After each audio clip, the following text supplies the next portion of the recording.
Let's go through it then. £78 million they paid for him, but we're hearing reports from Brazil that he could have his contract cancelled. Why? I mean, is it possible to feel sorry for somebody who earns £2.5 million a week? You answer that one. I think it is, because, you know, people always say money isn't everything. But look, Neymar in the summer of last year, as you said, he moved to Al Hilal in Saudi Arabia. Yeah. £78 million.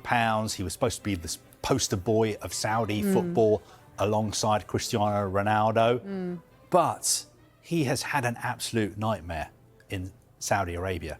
He's only played 7 times. Pretty soon after he moved to Al Hilal, he was playing for Brazil, serious knee injury. He's been out for about a year.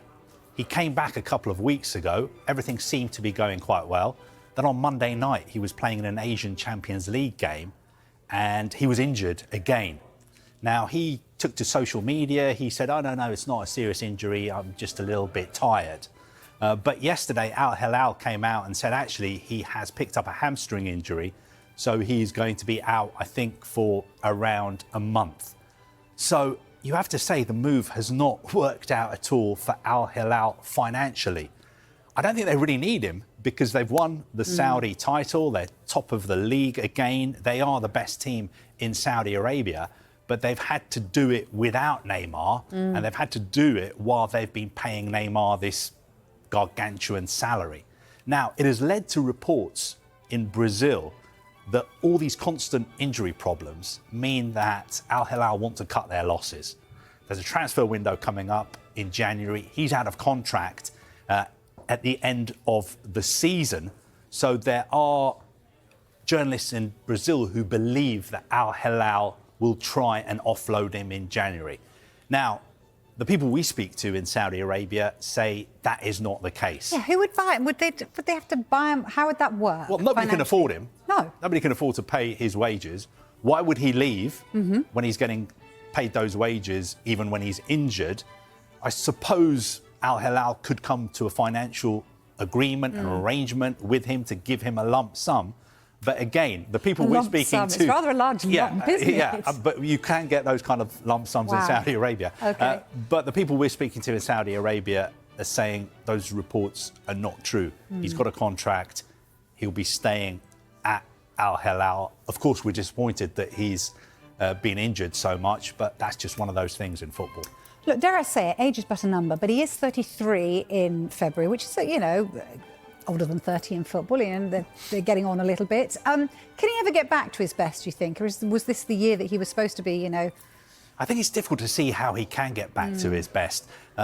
It's sometimes easy to forget that he is the world's only £200 million footballer. You know, when he moved to Barcelona, when he moved to PSG from Barcelona, that incredible deal, that is now, what, 7 years ago.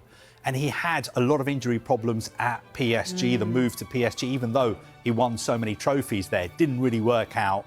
Then he got this move to Saudi Arabia, and everybody was saying basically he's going there for the money. It's a retirement home. And you have to say it hasn't worked out in Saudi Arabia either.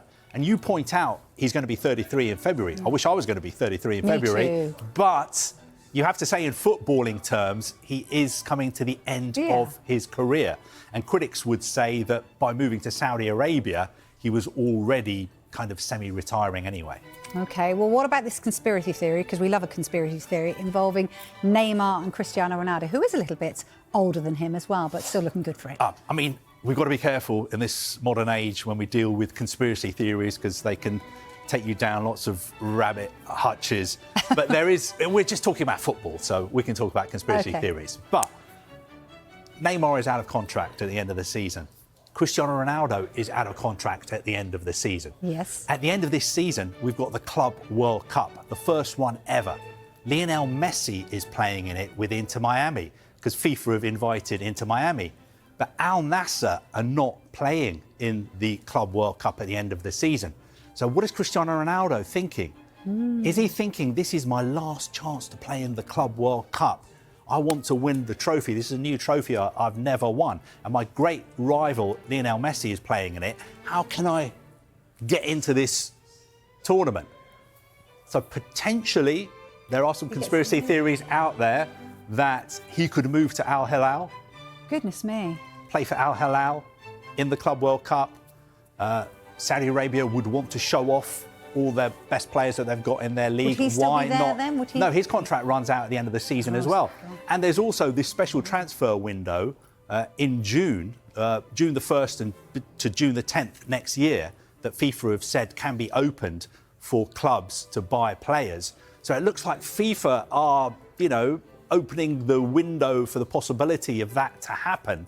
Now, it's just a conspiracy theory, but I think we need to watch this space, because I can't see Cristiano Ronaldo just sitting at home and watching the Club World Cup on TV. Not when Messi's in it as well. Exactly. I think this is a tournament that he wants to play in. Yes. And I think there are people at FIFA who would want him, and also the sponsors, the commercial partners, broadcasters would all want Cristiano Ronaldo as well as Lionel Messi.